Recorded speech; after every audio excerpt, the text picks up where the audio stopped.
नमस्कार, स्वागत है आपका। एफएम न्यूज देख रहे हैं आप और मैं हूं आपके साथ लता। बुलेटिन की शुरुआत करेंगे इस वक्त की अहम खबर के साथ। हरिद्वार में विश्व हिंदू परिषद की 2 दिवसीय अहम बैठक आज से होने जा रही है। विश्व हिंदू परिषद के केंद्रीय मार्गदर्शक मंडल की 2 दिवसीय बैठक में शामिल होने के लिए संगठन के नेता और संत धर्मनगरी पहुंच गए हैं।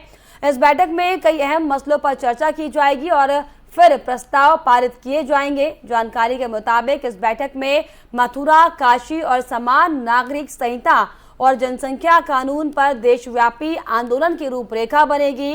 विश्व हिंदू परिषद की 2 दिवसीय बैठक में देश भर के अहम पदाधिकारी समेत 300 से ज्यादा साधु संत इसमें हिस्सा लेंगे। बैठक में अगले 1 साल बीएचपी की देश भर में होने वाले कार्यक्रम की रूपरेखा तय की जाएगी। आपको बता दें कि इस बैठक में लव जिहाद, मस्जिद में लाउडस्पीकर के मुद्दों को लेकर भी सवाल उठ सकते हैं। इसके अलावा इस बैठक में ज्ञानवापी मस्जिद, कश्मीरी पंडितों की टारगेट किलिंग और घर वापसी, जनसंख्या नियंत्रण और समान नागरिक संहिता जैसे कई मुद्दों पर चर्चा की जाएगी।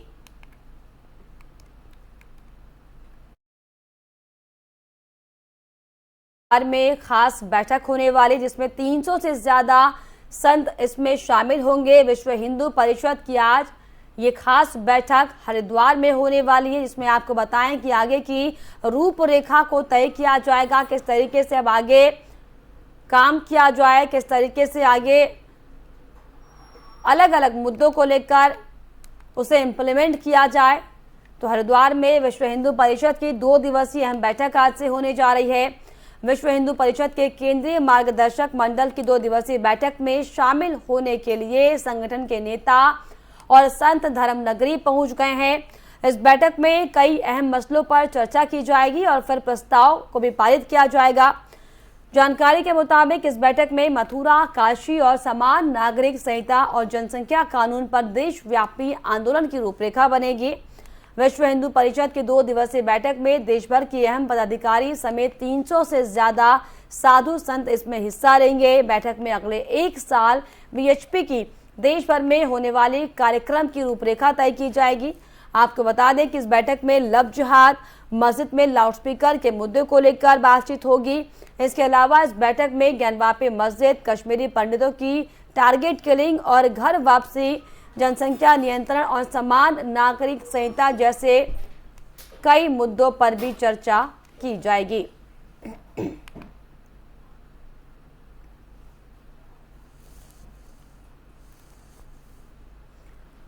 तो हरिद्वार में आपको बताएं कि विश्व हिंदू परिषद की आज खास बैठक होने वाली है, जिसमें देशव्यापी आंदोलन अलग अलग मुद्दों को लेकर किस तरीके से किया जाए, इसकी एक रूपरेखा तैयार की जाएगी।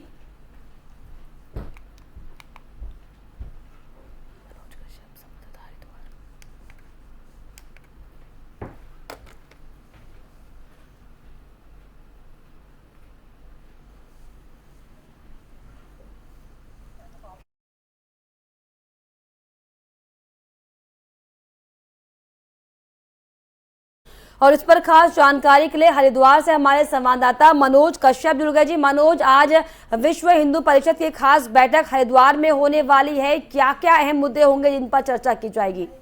बिल्कुल लगातार देखिए, मैं आपको बता दूं, विश्व हिंदू परिषद की एक बैठक होने वाली है आज हरिद्वार में। बड़ी अहम बैठक ये होने वाली है। इस बैठक में पूरे देश भर से लगभग 300 साधु संत पहुंचेंगे और जो यहाँ पे जिस तरीके से आपने देखा होगा कि कहीं ना कहीं जब हनुमान जयंती के अवसर पर यहाँ पे पूरे देश भर में पथराव किए गए थे, तो ऐसे में यहाँ पे बैठक की जाएगी। वहीं किसी जो ज्ञानवापी जो मामला है उस पर भी यहाँ पे चर्चा की जाएगी, किस तरीके से अपने संगठन को मजबूत करना है, किस तरीके से हिंदुत्व को मजबूत करना है, ये सब मुद्दे यहाँ पे रखे जाएंगे। बड़ी अहम बैठक ये माने जा रही है। 2 दिवसीय बैठक जो आज शाम 3 बजे से शुरू होगी और 2 दिन तक ये बैठक चलने वाली है। हरिद्वार के साथ साथ पूरे देश भर से यहाँ पे साधु संत पहुंचेंगे और यहाँ पे कई दिनों पहले से ही साधु संत का जो आना था वो शुरू हो गया था। अब जब 3 बजे यहाँ पे बैठक होनी, तमाम तैयारियां यहाँ पे साधु संतों ने पहले से कर ली गई। लेकिन आपने देखा होगा लता कि जिस तरीके से यहाँ पे बीते साल धर्म संसद का आयोजन हुआ था, कुछ भड़काऊ भाषण इस पे दिए गए थे और कहीं ना कहीं उसके बाद में साधु संतों की गिरफ्तारी भी यहाँ पे हुई थी। उसका भी यहाँ पे विशेष ध्यान रखा जा रहा है और साफ तौर से साधु संतों का कहना कहना है कि यहाँ पे केवल हिंदुत्व को मजबूत करने की बात करनी है, किस तरीके से हमें अपना हिंदुत्व संगठन मजबूत करना है उसकी चर्चा यहाँ पे की जाएगी। अन्य किसी मामलों पे यहाँ पे कोई बातचीत नहीं की जाएगी और किसी अन्य समुदाय के लिए यहाँ पे कोई ऐसे इस्तेमाल नहीं किया जाएगा। इस बात का यहाँ पे विशेष ध्यान रखा जाएगा। जी बिल्कुल। तो जिस तरीके से देश के अलग अलग कोनों की अगर खासतौर पर बात करें मनोज, तो तमाम तरह की प्रदर्शन की तस्वीरें सामने आई, चाहे ज्ञानवापी मस्जिद क्यों ना हो, कश्मीरी पंडितों की टारगेट किलिंग क्यों ना हो, और तमाम ऐसे मसले जो उत्तर प्रदेश, उत्तराखंड से लेकर तमाम अलग अलग राज्यों को इफेक्ट करते हैं। क्या इन तमाम मसलों को देखते हुए खास बैठक को बेहद ज्यादा अहम माना जाए? बिल्कुल, देखिए जिस तरीके से यहाँ पे आपने देखा होगा कि ये केंद्रीय मार्गदर्शन की एक बैठक है, उसमें मथुरा और काशी के अलावा लफ्ज जिहाद और मस्जिद पे लाउड स्पीकर के मुद्दों को भी उठाया जा सकता है। इसके अलावा यहाँ पे बैठक में ज्ञानवापी मस्जिद और कश्मीरी पंडितों की टारगेट जो किलिंग यहाँ पे घर वापसी और जनसंख्या नियंत्रण और सामान्य नागरिक सहित जैसे कई मुद्दों पे यहाँ पे बैठक की जाएगी। और आपने देखा है कि हरिद्वार में जो 13 अखाड़ों के महामंडलेश्वर प्रतिनिधि भी इसमें शामिल होंगे और काफी अहम ये बैठक यहाँ पे मानी जा रही है। विश्व हिंदू परिषद की ये जो बैठक है ये बिल्कुल यहाँ पे केंद्रीय मार्गदर्शन इसमें किया जाएगा। ये बहुत अहम बैठक होने वाली है। लता, ये बिल्कुल वाकई बेहद ज्यादा अहम बैठक होगी जिसमें कई बड़े बड़े साधु संत इसमें शामिल होंगे और किस तरीके से देशव्यापी मसलों को आगे बढ़ाया जाए, किस तरीके से अपने आंदोलन की रूपरेखा तैयार की जाए, इन तमाम मसलों को लेकर खास चर्चा होगी। बहुत शुक्रिया आपका मनोज तमाम जानकारी के लिए। तो लगातार आपको बताएं कि जिस तरीके से ज्ञानवापी, चाहे मस्जिद का मामला हो, चाहे कश्मीर में टारगेट किलिंग का मसला हो, चाहे इस तरीके से जुमे की नमाज के बाद जो तस्वीरें सामने आई, इन तमाम मसलों को लेकर अब एक गहन चर्चा विश्व हिंदू परिषद के जो कार्यकर्ता हैं, जो नेता हैं, जो साधु संत है वो करने वाले, जिसको लेकर आज दूर दूर से हरिद्वार में बड़े बड़े संत जो हैं इसमें शामिल होंगे।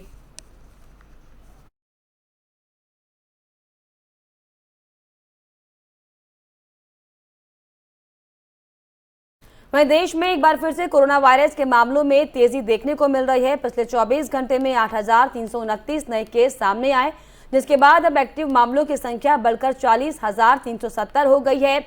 वहीं इस दौरान कोरोना के चलते 10 लोगों की मौत हुई है। वहीं जारी आंकड़ों के अनुसार अगर दैनिक पॉजिटिविटी दर की बात की जाए तो 2.41%, तो वहीं साप्ताहिक अगर पॉजिटिव दर की बात की जाए तो 1.75% तक पहुंची है। स्वास्थ्य मंत्रालय के जारी आंकड़ों के मुताबिक बीते 24 घंटे में 4,216 लोग कोरोना से ठीक हुए हैं, जिसके बाद रिकवरी का जो आंकड़ा है वो 4,26,48,308 हो चुका है।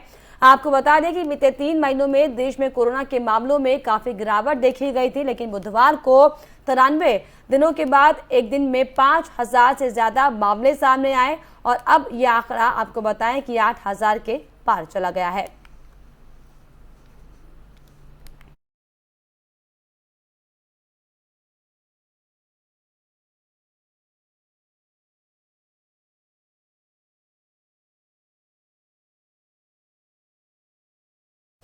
पैगंबर मोहम्मद विवाद को लेकर देश भर के कई शहरों में हिंसक प्रदर्शन हुए।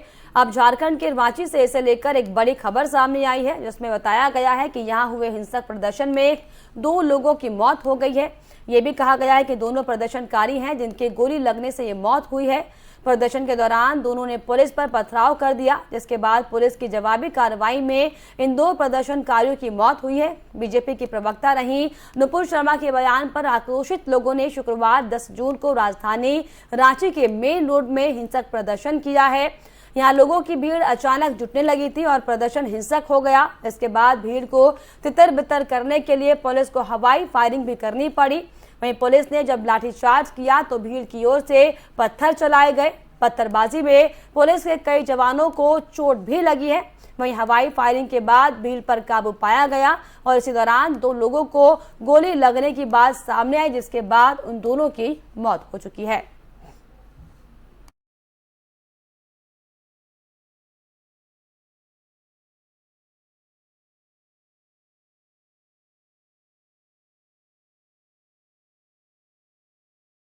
चलिए आगे बढ़ेंगे बड़ी खबर की ओर, जिसमें आज दिल्ली दौरे पर रहेंगे सीएम मनोहर लाल खट्टर। आज शाम दिल्ली पहुंचेंगे सीएम खट्टर।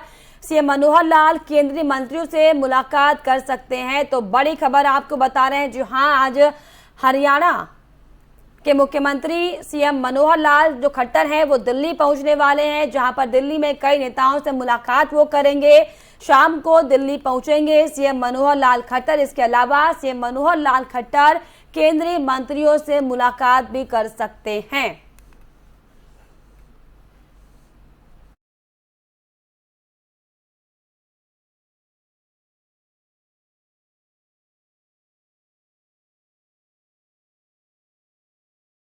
वहीं कल राष्ट्रपति रामनाथ कोविंद जम्मू दौरा खत्म कर हिमाचल पहुंचे, जहां पर आपको बता दें कि राष्ट्रपति का धर्मशाला में सीएम जयराम ठाकुर ने भव्य स्वागत किया है।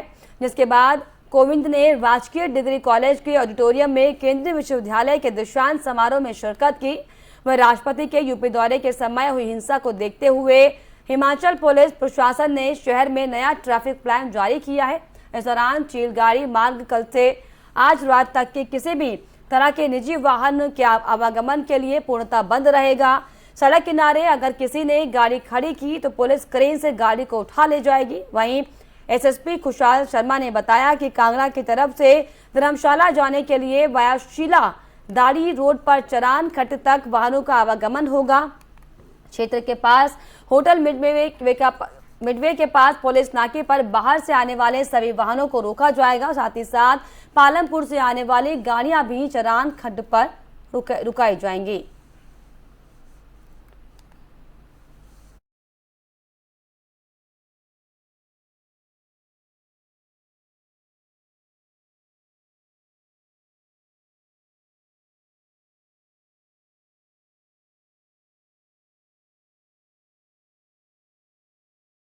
चलिए आगे बढ़ेंगे। पश्चिमी क्षेत्रीय परिषद की बैठक की अध्यक्षता अमित शाह करने वाले, जिसमें दीप यात्रा के दौरान गृह मंत्री कई विकास परियोजनाओं का शुभारंभ करेंगे।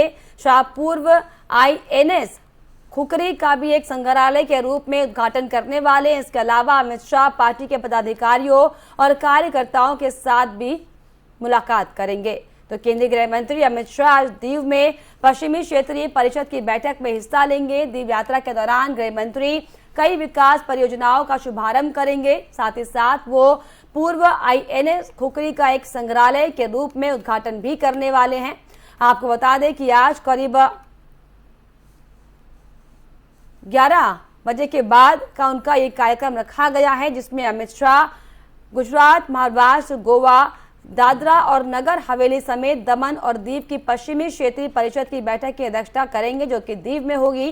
वही संभावना है कि क्षेत्रीय परिषद सुरक्षा, सड़क परिवहन, उद्योग, पानी और बिजली जैसे बुनियादी ढांचे से संबंधित मामलों समेत कई मुद्दों पर चर्चा भी की जाएगी।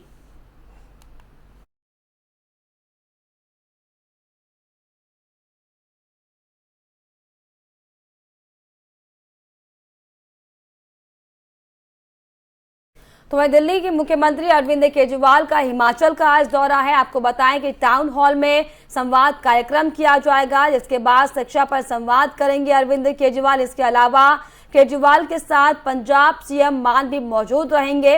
दिल्ली के सीएम आपको बताएं कि अरविंद केजरीवाल आज हिमाचल से संवाद केंद्रीय मंत्री अनुराग ठाकुर के संसदीय क्षेत्र हमीरपुर में कार्यकर्ताओं से संवाद करेंगे। आपको बता दें कि दोपहर करीब 12 बजे होने वाले इस कार्यक्रम के बहाने वह प्रदेश की जयराम सरकार, बीजेपी के राष्ट्रीय अध्यक्ष जेपी नड्डा और अनुराग ठाकुर को उनके घर में घेरने आ रहे हैं। आपको बता दें कि हमीरपुर में शिक्षा पर अरविंद केजरीवाल संवाद करेंगे। उनके साथ पंजाब के सीएम भगवंत मान भी मौजूद रहेंगे।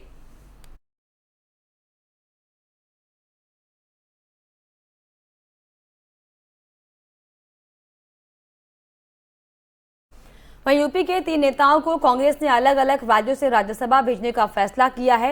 वो सभी कांग्रेसी नेता अब राज्यसभा पहुंच चुके हैं। इनमें राजीव शुक्ला, प्रमोद तिवारी और इमरान प्रतापगढ़ी शामिल हैं। राजीव शुक्ला छत्तीसगढ़ से, प्रमोद तिवारी को राजस्थान और इमरान प्रतापगढ़ी को महाराष्ट्र से राज्यसभा चुनाव में जीत हासिल की है। चुनाव से पहले ऐसा ये माना जा रहा था कि राजस्थान की 4 सीटों में से कांग्रेस की 2 और बीजेपी की 1 सीट पहले से ही पक्की थी, लेकिन हुआ कुछ ऐसा कि 4 सीटों में से 3 सीटों पर कांग्रेस ने बाजी मार ली है, तो वहीं 1 सीट पर बीजेपी का खाता खुला है।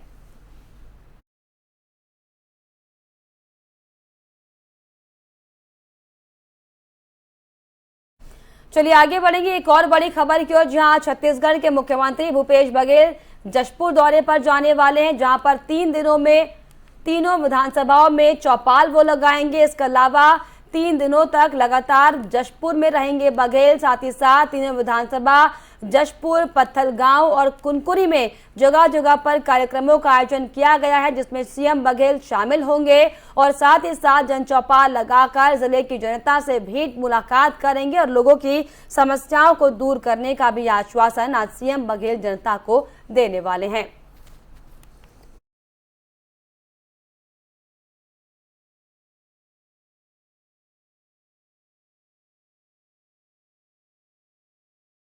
तो आगे बढ़ेंगे। ईडी ने कांग्रेस अध्यक्ष सोनिया गांधी को एक नया समन जारी किया है। सोनिया गांधी से नेशनल हेराल्ड समाचार पत्र से संबंधित धन शोधन मामले में 23 जून को पूछताछ के लिए पेश होने को कहा गया है। सोनिया गांधी को पहले 8 जून को पेश होने के लिए कहा गया था, लेकिन कोरोना वायरस से संक्रमित होने के कारण उन्होंने पेशी से इनकार किया था। इसके बाद अब ईडी ने नई तारीख का ऐलान कर दिया है। अधिकारियों ने कहा कि सोनिया को दिल्ली में ईडी के सामने पेश होने के लिए 23 जून की तारीख दी गई है, जहां पर धन शोधन रोकथाम अभियान के तहत उनका बयान दर्ज किया जाएगा।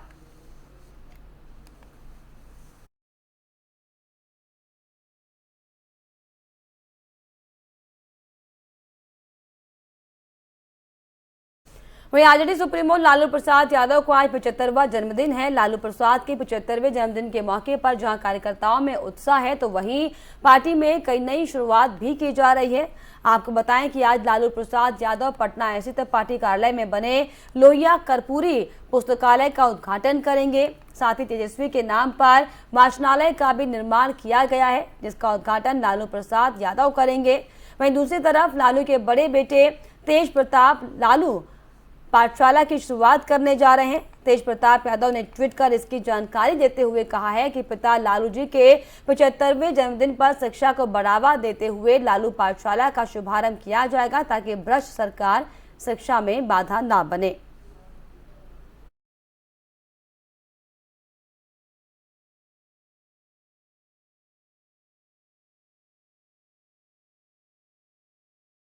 जुमे की नमाज के बाद एक बार फिर से शुक्रवार को यूपी में हिंसक प्रदर्शन हुए। प्रयागराज, सहारनपुर, मुरादाबाद जैसे कई इलाकों में पत्थरबाजी और आगजनी भी देखने को मिली थी, जिसके बाद घटना सामने आने के बाद योगी सरकार एक्शन मोड में आ गई है और अब तक प्रदेश में 227 लोगों को अरेस्ट किया जा चुका है।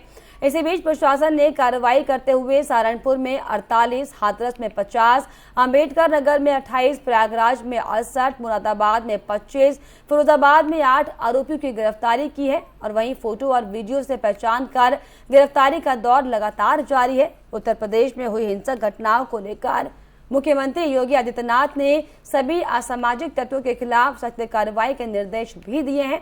वहीं अपने सरकारी आवास पर हुई एक उच्च स्तरीय बैठक में मुख्यमंत्री ने अपराधियों और शरारती तत्वों के खिलाफ कड़ी से कड़ी कार्रवाई के निर्देश दिए। उन्होंने कहा कि उत्तर प्रदेश के शांति और प्रिय माहौल को जो भी खराब करने की कोशिश करेगा, प्रशासन उसके खिलाफ कड़ी कार्रवाई करेगी।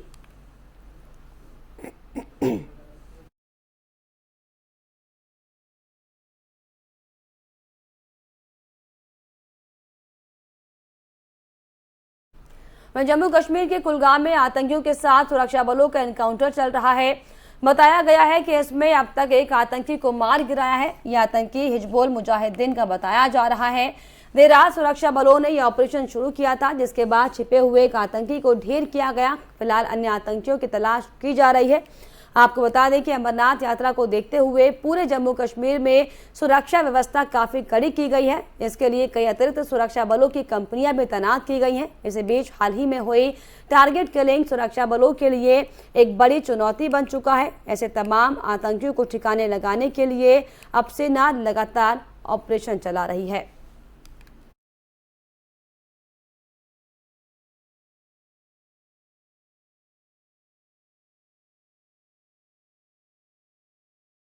चलिए आगे बढ़ेंगे एक और बड़ी खबर की ओर, जहां पर रोहिणी में ब्रह्म शक्ति अस्पताल में भीषण आग लग गई है। आग लगने की वजह से आपको बताएं कि अफरा तफरी का माहौल हो गया। अस्पताल की तीसरी मंजिल पर आग लगने की सूचना है, जिसमें 9 दमकल की गाड़ियों को भेजा गया, जिसके बाद सभी को वहां से सुरक्षित बचा लिया गया है। इसके अलावा आग लगने से एक व्यक्ति की मौत की खबर भी सामने आई है, तो वहीं अब फिलहाल आग पर पूरी तरीके से काबू पा लिया गया है।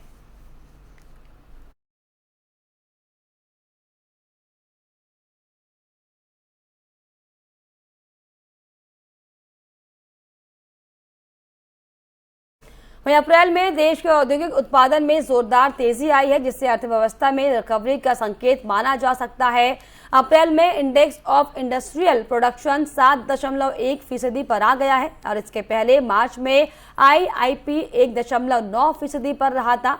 वहीं मैन्युफैक्चरिंग ग्रोथ महीने दर महीने आधार पर 0.9% से बढ़कर 6.3% पर आकर रुक गई है। वहीं मार्च के मुकाबले अप्रैल में आईआईपी में 133.5% का उछाल दर्ज किया गया। वहीं माइनिंग सेक्टर की ग्रोथ अप्रैल में 7.8% पर रही, तो वहीं जो मार्च में 4% पर आई थी। इसके अलावा इलेक्ट्रिसिटी ग्रोथ अप्रैल में 11.8% पर रही, जो कि मार्च में 6.8% पर थी।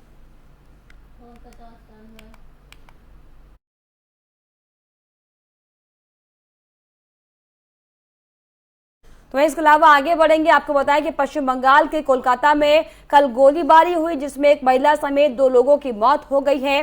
पुलिस ने बताया कि बांग्लादेश उप उच्चायोग के बाहर पुलिस के एक जवान की गोली लगने से एक महिला बाइक सवार की मौत हो गई है। वहीं इसके बाद पुलिसकर्मी ने खुद को भी गोली मारकर जान दे दी खुद की। ये गोलीबारी बांग्लादेश उप उच्चायोग कोलकाता से सिर्फ 50 मीटर की दूरी पर पार्क सर्कस में हुई है। वहीं घटना के बाद स्थानीय लोगों में दहशत का माहौल है।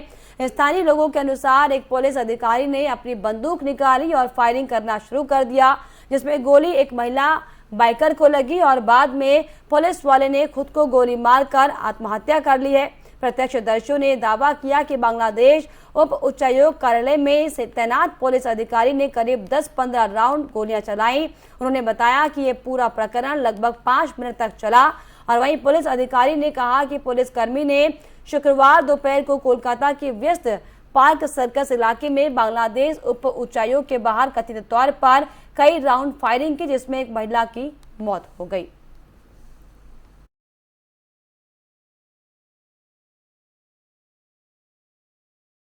और इसी के साथ इस बुलेटिन में फिलहाल इतना ही। देश और दुनिया की तमाम खबरों के लिए आप देखते रहिए FM न्यूज। नमस्कार।